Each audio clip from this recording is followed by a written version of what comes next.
to Change Ed. Changed. The number one rated podcast, and actually everyone's favorite podcast, especially here at PETE&C, the official podcast of PETE&C. Mm-hmm. We are a podcast for educators by educators, and we are talking about all things education and highlighting the amazing things that are happening out there in the educational world. My name is Avery Kuhn, your favorite host of this podcast. I'm an education consultant from Montgomery County Intermediate Unit, and here with me is Patrice, also from the Montgomery County Intermediate Unit, and I'm also an educational consultant. And permanently off the bench, full-time starting varsity letter player. Welcome back. Tony Marabito, CLIU 21, staff development facilitator. It's not the same without you, Tony. No, thanks. Thanks for having me back.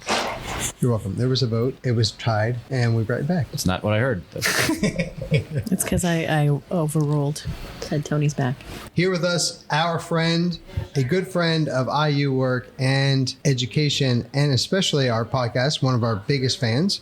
Yep. Mr. Ryne Anthony from the Flux Space. Thanks for having me, guys. Excited to be here. PETE&C's, great PETE&C. Yeah, you know what? I'm glad you already said that. We are honored to be the official podcast of PETE&C. But you, sir, were at the STEM Summit. You were the keynote talking about the future of education and what school could be. Yeah. I want to hear more about that, but I have a question before you start. Sure. Everybody who walked out of that session was talking about carrots and toilets, and Yes. I have a lot of questions, but maybe going to the source, maybe you can clarify why we're talking in a train station about carrots and toilets. All aboard.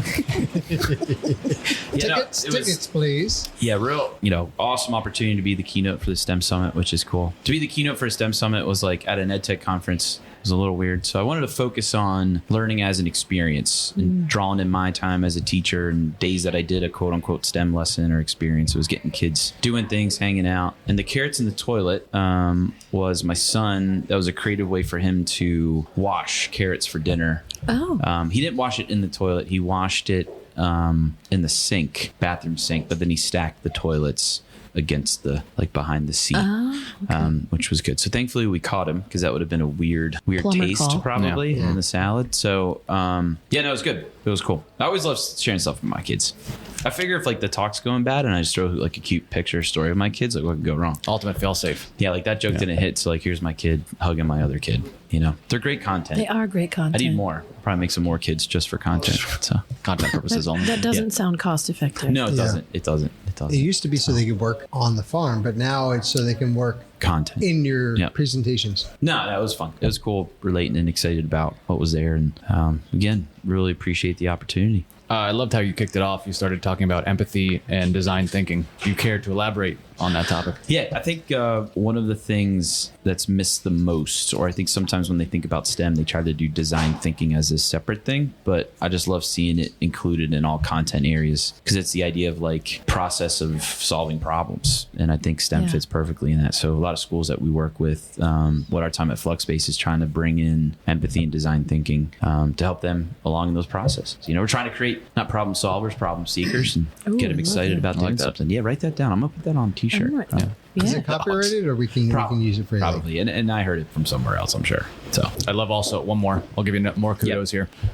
Future of education, learning will be lifelong. I think that's super, super powerful. I think as soon as we get stale, then we kind of die off, right? Yeah. Well, the thing is the approach, I used a lot of pictures of my kids to relate to, my students, I didn't picture them as somebody else's kids. They were just my students to push on. But then the mindset kind of changed when I started to have kids because I was like, wait, I'm teaching somebody else's kids. I'm not just getting ready, not just having them get ready for the next grade, more of their life. And what are you going to be excited about when you're doing when you get older? And I think a lot of times that question we don't ask is help create a purpose in what they're doing now.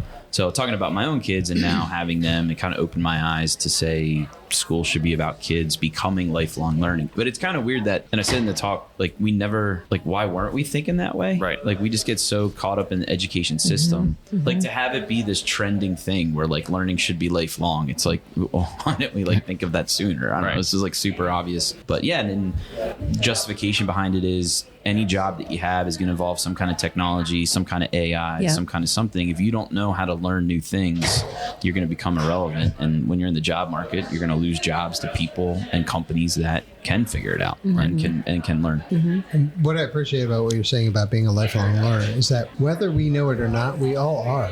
Right? Yeah. We all are on this journey. And what you were just saying about you became a different educator when you became a parent, right? And it's those life experiences that change us and inform us along that journey of lifelong learning. Sure. So it's happening, even if, like you said, now it kind of became a thing, but it's always been a thing, especially for a lot of educators. When you're into education, you're into learning and continuing learning. And we've been talking a lot about the difference between this need to know versus an ability to learn, right? And they're kind of a different mindset when you go into it, whether you want to be right and have all the answers or whether you're curious and you want to investigate and dig further and you're willing to be wrong along the way. Yep. Well, and then, Sir Ken Robinson, just throwing his quote in there. Yeah, he's the man. The idea, he was on this path for a while ago. It's like education became this like standardized, systematic that we celebrated, or not celebrated, but we highlighted failures or like, hey, we're not making this a safe spot to kind of experiment and play. And then that caught up to us because the jobs in the workforce are like, you got to solve problems that you're not going to be able to find in a textbook or simply research. Like you got to test and experiment with things. So, just being good at the game of school is no longer good enough. Right? Well, and that's, we get excited about the work that we're doing, and all you guys are in the same boat about like, how are we just getting them not ready for a test or the next grade, but like their future. Right. And I think a lot of kids that are struggling in school don't understand that they're there to get a better future or to live out what's going on. And that was the whole DOTS, the life journey DOTS things, which was cool, which hit home for me because I looked at it as like, I'm a third of the way through that 90-year life kind of dots that are there. So realizing that we have a pretty thin band as educators to impact kids, it's like we just got to think about kids not just as students but as people becoming adults, stuff they're excited about. And I think that helps educators remind them of that purpose of what they're doing. Something you said stood out to me because I was thinking about, I work a lot with gifted students and teachers who work with gifted kids, and what we're finding is gifted and advanced kids are really good at doing school. And they're not as well versed at problem solving because they're great at the remembering and the knowing and the doing because it comes easy for them. And some of the things that I think is great about what you guys are doing over at Flux Space and the conversations you're continually having is you're putting kids in a safe space to have those conversations and to figure out how to problem solve and do some of that stuff. Sure. Do you mind telling us a little bit about some of the stuff you guys are doing over at Flux Space that is kind of leading kids into that direction? Yeah. I mean, at the end of the day, I'm hoping Flux Space becomes a resource I wish I had as an educator. Like what's out there that is a vetted experience, or what could I bring to my school to get kids excited about learning and help them create or kind of search through that purpose. And the world of ed tech and STEM gets super messy because there's people out there that have products or solutions that don't work, or they're not the best thing and they're just worried about selling it, which got me really frustrated. So we want Flux Space to be a little different in the sense of, hey, here's what we think is a really cool learning experience. Here's the products, solutions, program support that's going to help you bring this experience to your kids. That's been really great. So we want to focus on partnering with organizations and schools to help them understand some of these innovations, things like esports and hydroponics and maker spaces and flexible learning classrooms. And how do we get schools more of that place focused on helping kids develop a purpose rather than just doing school, right? Or having a 3D printer just to have a 3D printer. It's like, start with the experience and then let's fill in the products and tools that are going to help you fill or help you do that experience. So and we, dreaming this up, and the cool part about it is just having a physical location where people could do this. I thought was pretty impactful because it's easy to read about it, it's easy to watch a video, but you still don't fully understand it. You got to get your hands on it, get dirty a little bit to understand how it's going to work and what it's going to do, and it being any of the product programs that can help with the experience. So I want to pick your brain for a second on you're in a unique spot because you influence a lot of teachers. However, you're not directly in the classroom, but you still work with students. So this new steel shift, like phenomena based, we start with a problem, a new way of thinking. How are you building programs, or what are you doing at Flux Space to help with teachers and kids and just this whole shift to the steel standards? Great question. I made a joke in the keynote about how like I was an 8th grade science teacher using 2004 standards, and we're like, why don't we have new standards? Why don't we have new standards? And then we finally have new standards, and everybody's like, oh man, why do we have these?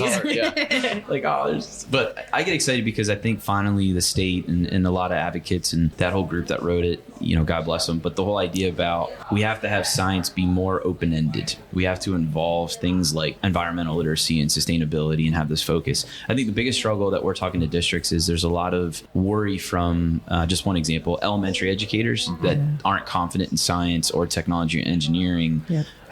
Being able to talk technology and engineering. So what we're trying to do is to lessen that blow and provide some cool examples of like, hey, yeah, here's the fancy language in terms of what the SEALs is saying, but here's a real easy, tangible thing that you can do with your kid, whether it be a engineering problem or, a tinkering thing or an inventing thing or doing something with engineering. So we have a team that's going through and looking at the T&E standards and making really cool connections to just simple things that you could do with it. So I think at some point we'll have, I want to use the word curriculum a little loosely, but like at least activities and guides that can help support that change, because we know it's going to be fun. We know the teachers are going to have fun in it. It's just intimidating when it becomes a mandate from the state. I mean, it feels like one more thing, right? Especially like when you're saying EL&S has not been something we've had large conversations about ever. Correct. And so to ask teachers to have to find another resource or find something else to pull all these things from is really difficult. So having something out there is really cool. Yeah, and being able to, support that transition and be there and help. And I know a lot of big conversations, I know you guys are part of them too, is now administrators are like, well, where does it fit? Is it a separate STEM elective? And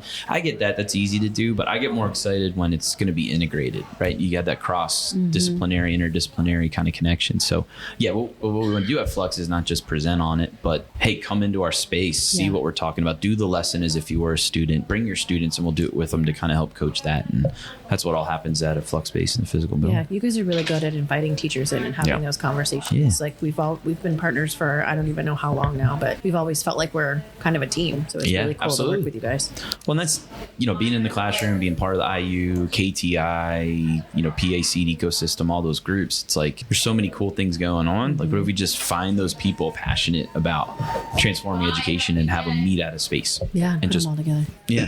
So we have listeners now all over the globe. We're very, very heavy in South Dakota for some reason. Andrew has family there. I think. Kansas City too. Kansas City is good. Yeah. So for those that might not be able to attend Flux Space, is there somewhere they can find you online to see some of these resources, pictures, things? Yeah, our website's fluxspace.io. The letter I, the little O. Fluxspace.io. And we want to, it's interesting that you said that because we got hit up by somebody in Colorado, somebody in Florida. I think the pipe dream is at some point there's Flux Spaces all over the place, which would be really awesome. But the idea is we want our website to kind of be a digital presence of it. So I'm going to tease something real quick. Ooh. All right, I don't know if it's going to happen, but we're actually coming out with a Flux Space show that's going to be on YouTube. And we're trying to write like a 15 to 20 minute segment of like, what does that look like? So we're playing around with it. So I'll see. I'm throwing it out there in the universe. So your 3 listeners in South Dakota, make sure you check out the Flux Space show. We didn't say it was 3. Oh. It was 100. 2. It was the entire Coon clan out in South Dakota. Well, I'll tell you this, once my mom gets a hold of this, you're going to have a big audience in the Lehigh Valley. Yeah, sounds good. We need that. Good. Yep. We've been looking to extend into the Lehigh Valley. So. Yeah. Hey, Mom. Love you. Well, Ryne, we are a 15-minute-ish podcast, and surprisingly, we are narrowing down on that time. So I would like to give you this special opportunity. I don't offer this to most people, but I would like to give you the second to last final word. Second to last final second word. To last. Yeah. So I would say like a closing statement. Closing thought to inspire people. Yeah. First of all, if you're not subscribed to the Changed podcast, you're missing out. Change. So go ahead and change That's okay. No, change is right. Clearly you listen. Change. Right. Yeah. Changed, Ed. To change. Changed. You're missing out. So I appreciate what you guys are doing. This is pretty cool. I'm not trying to plug you, but like the mics, I mean, this stand that only goes up about 2 centimeters, this adjustable. We're cutting that costs out. extra, sir. That's getting cut. Yeah, that's not in the budget. So you want to be, if there's any tripod company out there, I'd like to sponsor these guys. No free ads. Yeah. But if they live in South Dakota and they want to send things through my family, that'd be great. No, I would say, I love PETE&C. You get to hang out with you guys, and it's a time that you see like all your friends, and different things and different industries coming together, which is cool, and your PLN and all that, and it gets excited about there's more people out there with a similar mission. So I would say, for me, we see kids as somebody else's kids, not just students. These people, these small people that we're trying to get them excited about a future and a purpose, and not just to the next grade, but like what am I doing to get them excited about their future dots, or how am I taking care of them right now? when you look at that like 90 year and weeks kind of things, what I'm talking about, we have a very little time to impact kids. And how do we just make them lifelong learners? You know, the idea of not just delivering a clean product, but how are we letting them understand through the process and then the struggle process? So that would be a word, man. Just lifelong learners. Get schools back to building lifelong learners, and not about the tests, about the process. Trust the process. Trust the process. TPT. Thank you, 76ers. You get to pay money for that? Or you think you get in trouble? Well, it We have came 10 from people Ryne that listen Anthony. total, so I think we're good. I know.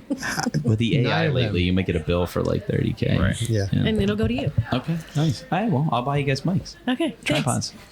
Sponsored We'll by call it Flux even. Space. Yeah. There we go. You know, one of the big things that stuck out to me beyond lifelong learning is flipping the narrative and looking for opportunities where we see the possibilities for lifelong learning. So we started with carrots and toilets, and it was amazing conversation of how that could have gone one of two ways, right? Like it could have been like, all right, you're in trouble. Like we don't play with carrots that way. He was still in trouble, but it's okay. Yeah, but in a loving way, of course. But you can flip that and say, okay, what were you doing? What were you thinking? Tell me more about this. Well, Why did this happen? The key thing, sorry to take it over again. Yeah, this is my final gonna word, This but is going to be please, my go ahead. podcast. Yeah. But it was the idea of like, he's not afraid to try to solve his own problem. Right. Yeah. And the idea of like, he's not like, and my fear, or not my fear, but my hope is that he like never loses that. Yeah. Right. Like it's our job to make sure like, that I gotta doesn't wash the carrots. get The schooled kitchen out of sink's them. pumped. Yes. You know, it's filled, or dad's using it right now. Or I'll go to the sink that I use and I'll get it done. The mission was to wash carrots. He just happened to stack them up in the worst part of the toilet. So Yeah. And sorry, I didn't mean to go. No, yeah, No, that's it's better. It's better when our guest finishes. yeah, with that's their actually last everything word. I was going to say. So I'm going to say ditto, obviously. So we can still have the last word. Yeah. Yes. And on behalf of the entire Change Ed team, Changed. we'd like to thank you. To change team. Is that what you said? To change? Yeah, to change. To change team. We'd like to thank you for taking time out and joining us. Thank you to all our listeners for tuning in as always. And we want to remind you to help your students navigate from the realm of problem seekers to become problem solvers.